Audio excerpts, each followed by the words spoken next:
Алдияр жиен екеуміз Қадыр Мырзали площадьына келдік. Күн жылы, керемет. Биыл Қадыр Мырзали 85-ке толар еді арамызда жүрсе. Ол кісі дейтін 80-ге толмай о дүнияға озып кетті. Мына Қазақстанда тек қана Қадыр Мырзали площаді арналған тек біздің Оралда.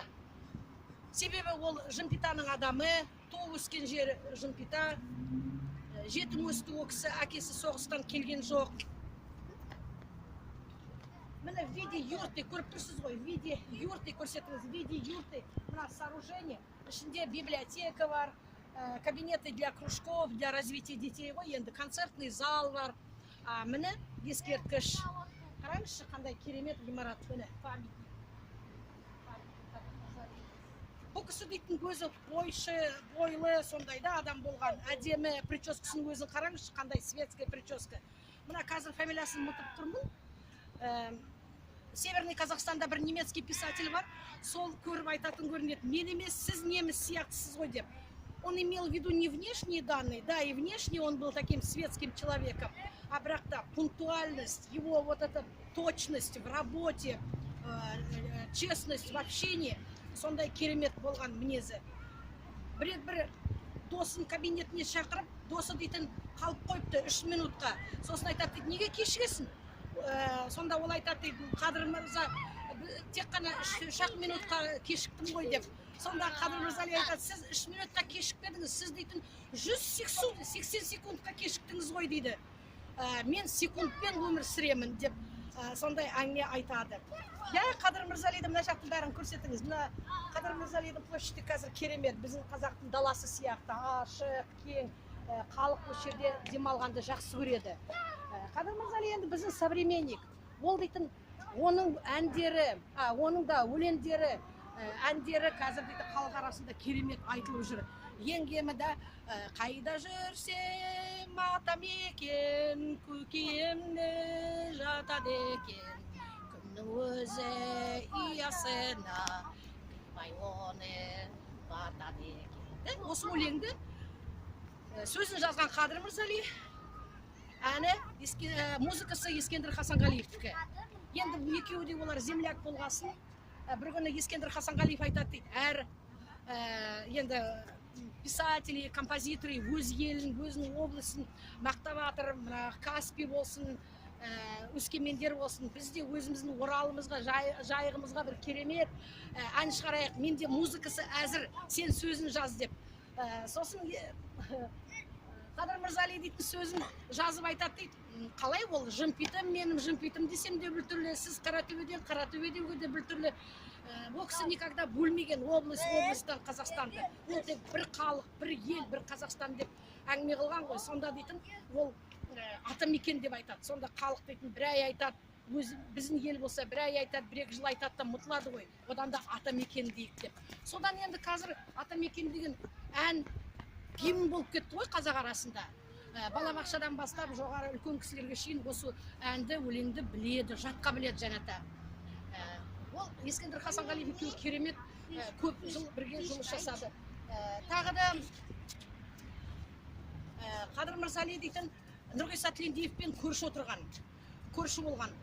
Сонда көрші болып отырып, Нұрғиса Тілендиевқа бажа деп айтатын көрінеді. Сонда Нұрғиса Тілендиев айтатын көрінеді, қалай біз бажамыз дейді. Енді музыка мен поэзия қатар жүреді ғой, бірге жүреді ғой, бөлек-бөлек болмауы мүмкін. Сол үшін біз екеуміз бажамыз деп, о кісі дейтін керім, с большим таким чувством юмора болған ғой адам. Сол Нұрғиса Тілендиевпен солай қалжыңдай. Ондай әңгімелері оны көп жаңа дейтін, ол Алматыда государственный университетте оқып жүргенде, ол ученик Мұхтар Әуезова. Мұхтар Әуезов преподаватель болған о кісіге. Сондай момент. Мына жақта көрсетіп тұрыңдар. Мына қасында дейтін дворец бракосочетания, мына керемет, многопрофильная больница. Бұл 6-й микрорайон районы, керемет жер. Бәрі осында келеді, демалап. Ескендір Хасанғалиев дейтін осы жақында осында келді. Столетию Жұбан Молдағалиева, Алтынбек Қоразғалиев келді. Сол кісілермен дейтін Қадыр Мырзалиев өте көп бірге жұмыс жасады. Сосын Шәмші Қалдайқовтың өз елім өз елім деген ол жоқ, ол дейтін Нұрғиса Тілендиевтікі.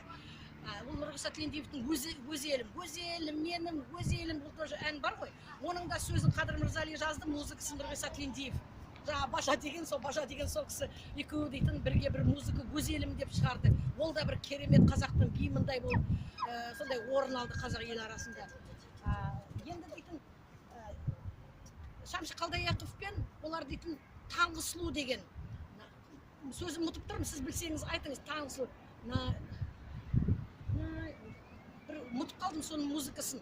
Таңғы сұлу деген Шамши Қалдаяқов келіп алып айтатын көрінеді, менде бір керемет музыка бар, мен дейтін бір өзеннің шетінде бір керемет сұлу қызды көрдім, сол жайлы бір сөзін жазшы деп, өлең жазшы деп. Сонда Шамши айтады дейді, Қадыр Мырзали айтатын көрдім, мен ол кісіні көрмедім, мен қалай сізге сөзін жазам деп. Мен айтып тұрмын ғой, керемет енді таңмен тең, сұлу мен сұлу сондай деп. Сонда дейтін Қадыр Мырзали енді қазақтың қызы десе керемет, қай уақытта да сұлу болады ғой, керемет сөздерін жазатын көрінеді. Шамши Қалдаяқов оған уже музыка шығарып қойған. Содан дейтін Таңғы сұлу деген керемет ән шықты. Оны мына біздің жеңгелеріміз, апайларымыз көпшілікте дастарханда керім ән салып отырады. Вальс, енді екі бастан Шамши Қалдаяқов қазақтың король вальсов дейді ғой, керемет ән шықты. Міне көрдіңіз бе, Қадыр Мырзали дейтін біздің земляк, неше түрлі жақсы әңгіме айтуға болады. Сосын Қадыр Мырзалидің бір несі, қазір ана жерге амфитеатрға апарып көрсетемін. Кітапты ең көп оқыған біздің қазақтардың среди ученых, среди писателей болған болып тұр. Абай Құнанбаев екен, кітапты көп оқыған. И на втором месте Қадыр Мырзали, представляете? Ода өзінде личная библиотека болған, личная библиотека около 7000 книг болған. Қараңызшы, около 7000 книг. Сонда ол Алматыда үй салған ғой. Сосын бір достарына айтады дейді, бұл үйді мен өзіме салып дейсіз бе, маған өмір сүруге көп оған керек емес, мен бұл үйді кітаптарыма салдым деп. Көрдіңіз бе? Сол кітаптар қазір осы мына ғимараттың ішінде кітаптары бар, көп кітаптары. Оның жұбайы Салтанат, әйелінің аты Салтанат, когда он закончил государственный университет алматинский, бір мектепке келетін көрінеді, мұғалім болып. Сосын бір 10 оқитын оқушы, фамилиясы Қадырова. Сосын айтады, кім мұнда Қадырова? Мен ағай деп қолын көтеріп, жаңа Қадырова тұрса айтады, сен менің қызым боласың деп айтатын көрінеді. Ақыр соңында ол қызы болмады, өзінің жары болып шықты. Оның да бір керемет дейтін, мына жақты көрсетіңіз, оның бір керемет, қазір мен памятникқа апарамын. Оның бір керемет өлеңі бар да, жатқан мен білмеймін. Біз Совет үкіметінде білім алғасын білмейтініміз көп қой. Бұл айтқаным тек капля в море. Сонда айтатын көрінеді, ол дейтін Салтанатты көргенде, сені көріп, сенің дейтін сұлулығыңа таңғалып, соқыр болып тумағаныма қуанамын.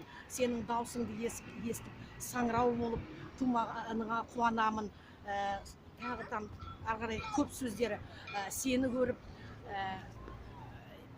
саған еркек болып ғашық болуға, еркек болып туғаныма қуанамын деп, қандай керемет сөздер да. Жазда мына жерде фонтан керемет. Ана жердің бәрі фонтан. Енді қазір күз, құлап кетпе, сақ бол. Мына жақта амфитеатр 1200 орынға жазда ашық жерде концерттар өтеді, енді крупный городские мероприятия осында өтіп атады. Біз дейтін болдық бұл жақта. Міне керемет бір үлкен ғимарат салынып жатыр, акимат бекен. Мен өзім ойлаймын, бір мынау дейтін бір үлкен государственный учреждение шығар. Керемет болып салынып жатыр.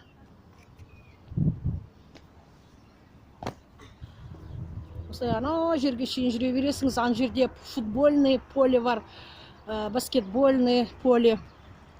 Сосын спортзал, сосын тренажерная территория бар, керемет. Мұнда қысы жазы демалуға болады, жаңа жылдар осы жерде өтеді, Наурыз. Міне қазір фонтанның орны бәрі сөніп тұр. Біз қазір жақындап келе жатырмық, міне памятник в виде книг. Қадыр Мырзали өзі енді бастады, детский писатель. Редакторым был, Балаусама журналда болды. Сол енді алғашқы кітаптары әрине балаларға арналды. Сонда бір мультфильм бар ғой, телевизорда көргенім бар, Қадыр Мырзалидің. Мен өссем полицейский болар едім, мен өссем доғдыр болар едім деп жаңа бала деген армандайды. Сонда Қадыр Мырзали айтады, армандау керек. Бала кезіңде қандай арманды аңсайсың, сол арман өскенде болады деп балаларға сондай ақыл айтады. Ол үшін армандар орын алу үшін көп оқу керек деп. Алдияр қара. Міне, памятник в виде книг. Көп оқу керек, Алдияр. Көп оқысаң, әке шешеңді тыңдап, мұғалімдердің оқы деген кітаптарын оқысаң, білікті боласың. Қадыр Мырзали солай біздің балаларға сондай кеңес берді. Оқыңыз деп балалар.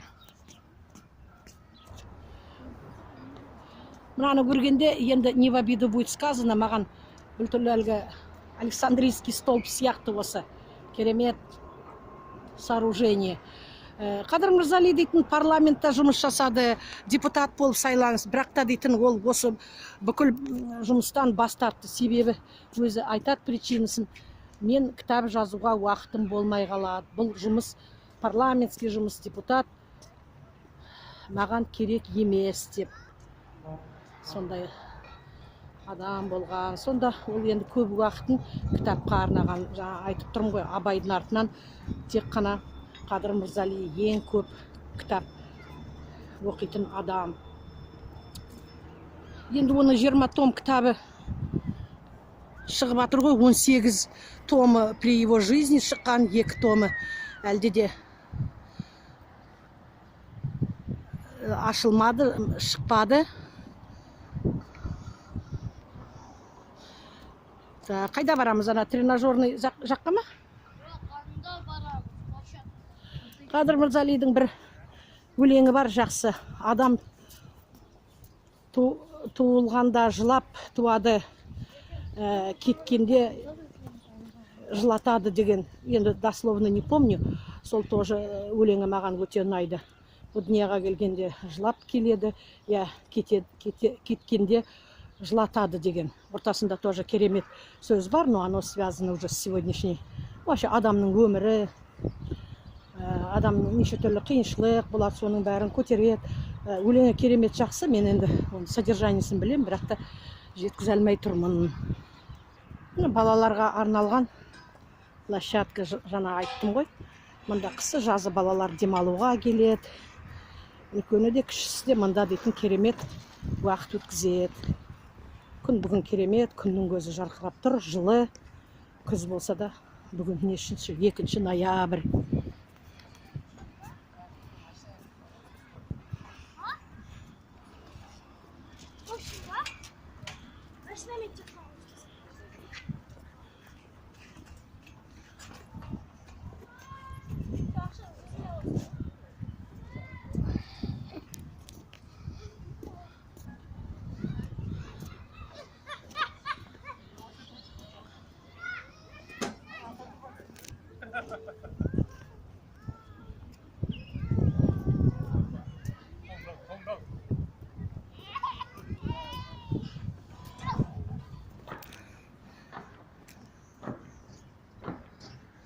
Мынаның бәрі фонтанның территориясы. Күз болғасын, бұл суреттер керемет старинные часы.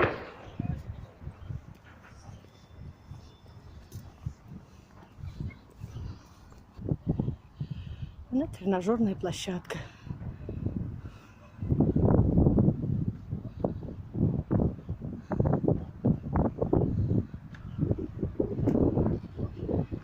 Мамаңыз екеуіңіз мұнда келіп тұруға болады. Бірақ та келіп тұрасыз ғой, бірақ та мына жерде заниматься ету керек, Алдияр. Керемет. Қадыр Мырзалидің көп өлеңдері ән болды ғой. Жаңа айтып тұрмын ғой, Нұрғиса Сатлендиев, Шамшы Қалдаяқовпен бірге жұмыс жасады, Ескендір Хасанғалиевтермен бірге жұмыс жасағасын, әрине керемет әндер шықты.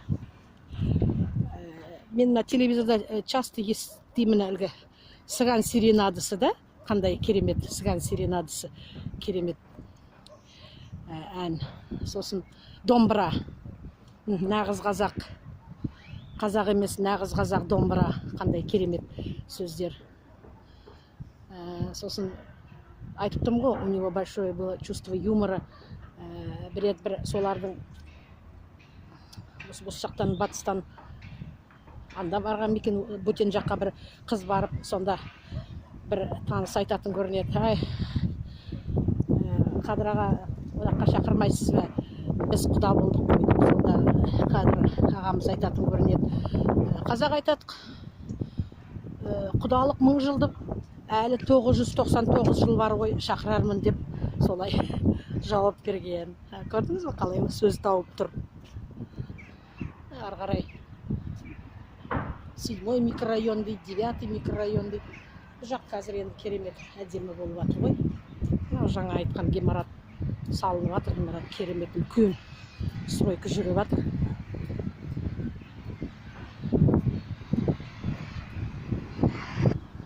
Қадыр Мырзали лауреат государственной премии. Тағы да оның атақты нелері бар, награды.